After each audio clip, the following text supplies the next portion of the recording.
Hi, it's Darnell with Wave Oven Recipes, and today I've got a bunch of ribeye steaks that I'm going to cook up all at once in the Emeril Lagasse Power Air Fryer 360 XL. We're going to see how this cooker does with a big cook of a lot of steaks right now.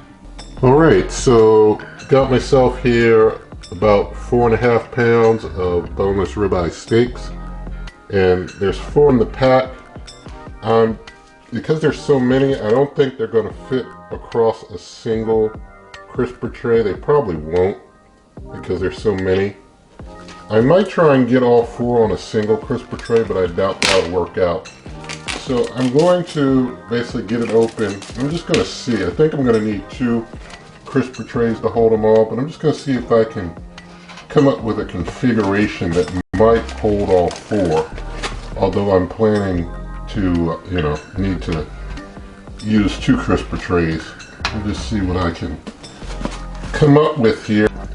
I think I can come up with an arrangement to get all 4 on a single crisper tray. I thought I would need 2, but it turns out that I will only require 1, which is pretty cool, pretty good.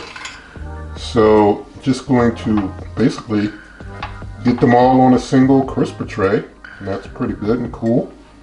And I'm going to take these meat probes. I've got my iGrill 2, which has 4 meat probes. I'm going to put one in each of the steaks. And so for meat probe number 1, that's going to be the one that's going to be in the back, farthest in the back here. I'm going to just stick this meat probe in here, deep into this meat. Make sure I get it in there right and good. Alright, meat probe number 2 will just reside on this one on the side here. Just going to stick it in to this one on the side. So I'm going to put it in the front because when I slide this in, I want it to be able to have the probe not hitting the back of the cooker. So we'll put that one right there. Then meat probe number 3, let's see, I believe this is number 3, yes. So for number 3, we'll just put it right here.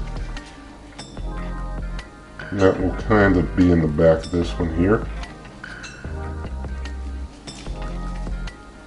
Alright, that's meat probe number 3. Well, I have to turn it around.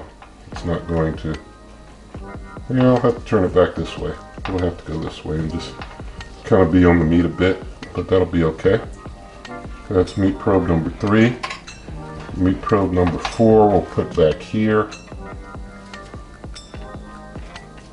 I'm trying to get into this meat here. Alright. Looks like that meat's kind of open right there. I'm going to put it around the other side. That meat's kind of separated with the fat there a little bit. I'm not trimming any fat off or anything like that. Taking them just as they are. Get this into that meat. Alright, and just set that down. Let's get that conformed in right there. So we've got 1, 2, 3, 4. And I'm going to go ahead and start warming up the Emeril 360. So I've got it on air fry. I'm going to turn it to broil because we got all 4 on one crisper tray. And so it's on broil. It's at the highest temp for broil, which is 400 degrees Fahrenheit. I'm going to set the timeout to the max I can set the timeout for broil is 20 minutes. So we're just going to have to work in the confines of 20 minutes. Because I've got all these meat probes in the meat, each piece of meat, I'm not going to try doing flipping and such because I don't want to have to try and have to deal with adjusting the probes and all that whatnot. I just want to do a straight cook, cook it up and be done. And so going to go ahead and hit the start button. It's preheating, and while it preheats, I'm going to use my Montreal steak seasoning. I've got a little backup if I need it. I'm going to go ahead and sprinkle it on both sides of these steaks. So just get them seasoned up really well. And I really do, if you haven't tried this Montreal steak seasoning, I'd recommend you try it. I really like it, and it just always comes out real good using this steak seasoning.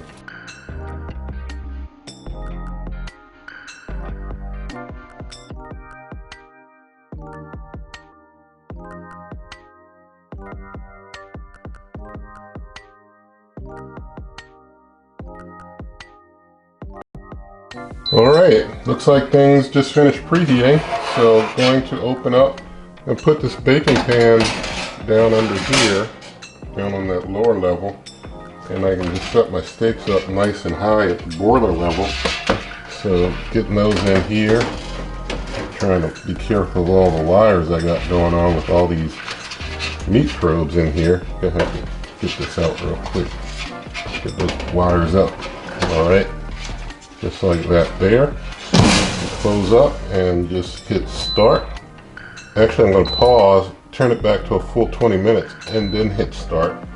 So let them cook like that for a while, and I'll bring you on back. Alright, so the 20 minutes of sear time is almost up with broil. That's basically what we're going to get here, but you can kind of see the steaks got some top searing. Temperature of the meat is at like 108, and I've checked the others. They're all kind of in this range of, you know, like the one in the back's at 109. The others are in the 80s, but basically we've got to do some more cooking to get these done. And so what I'm going to do now to basically give them more of an even cook overall and not just that top searing, I switched it to air fry.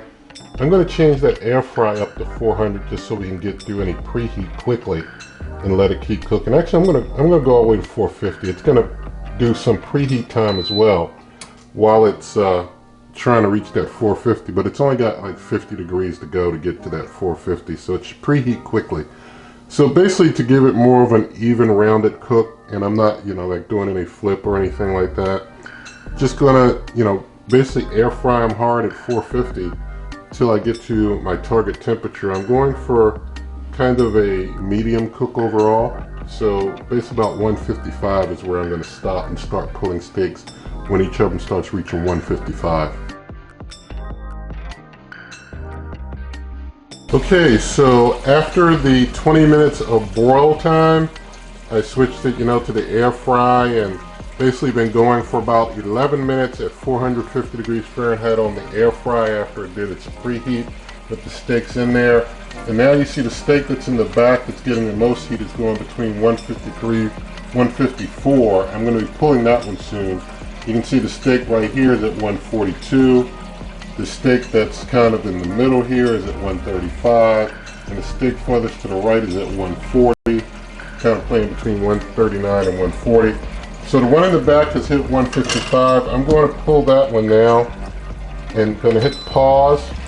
And I know I could have just ran air fry from the beginning to basically just, you know, do these steaks from start to finish, but I wanted to kind of play around a bit, see how the broiler would do. Then, you know, after the broil time finished, try something else and just, you know, kind of play around with it a little bit, do something a little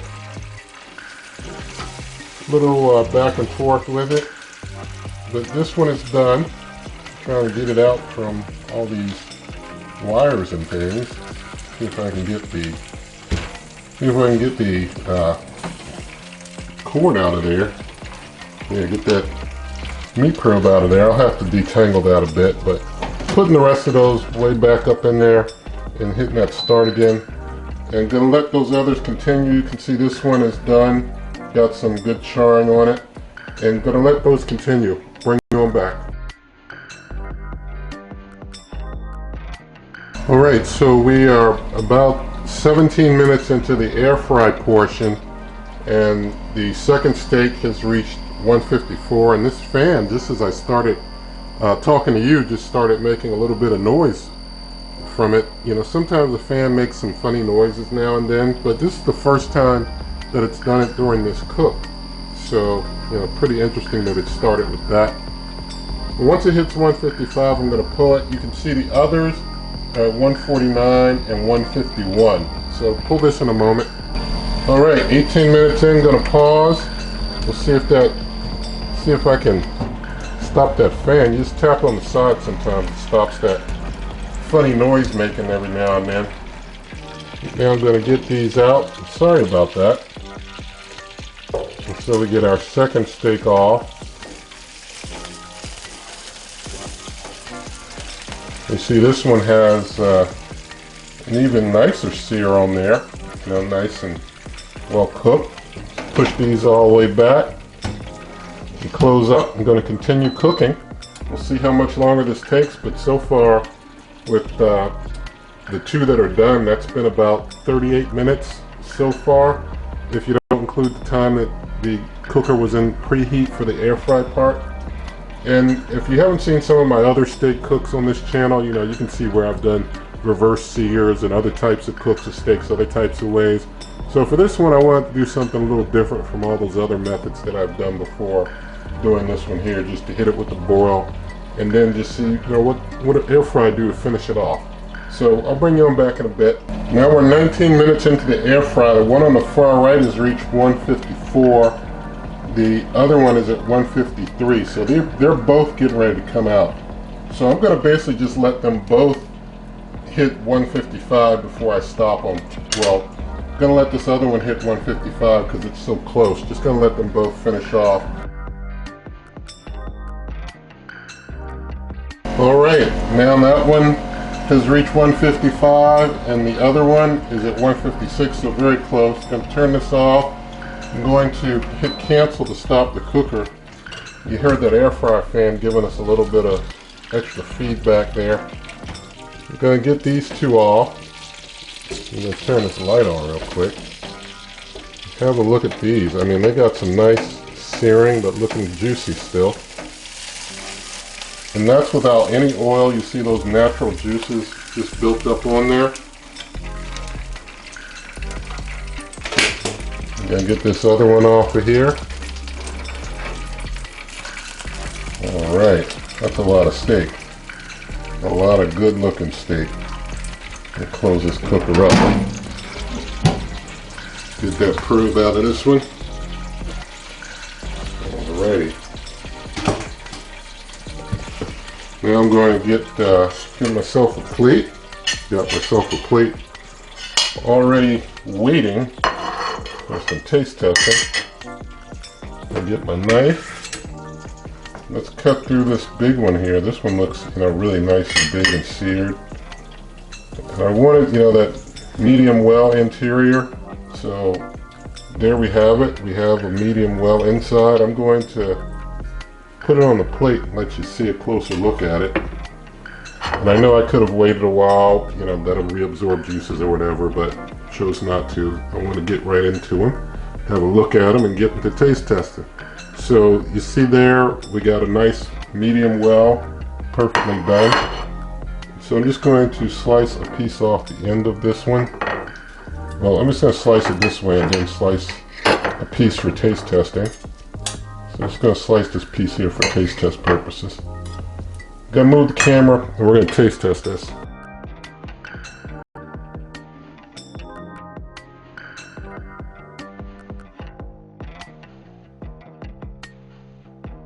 Alright, let's taste some juicy steak.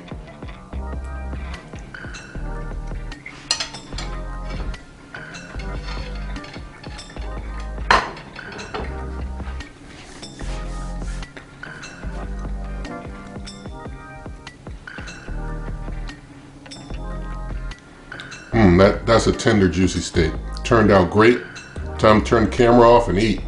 And so you can find this recipe and others at superwaveovenrecipes.com. Also check the video description. Also in the video description you can find referral links to buy the smaller version of this cooker and other things at my Amazon shop and other ways to support this channel.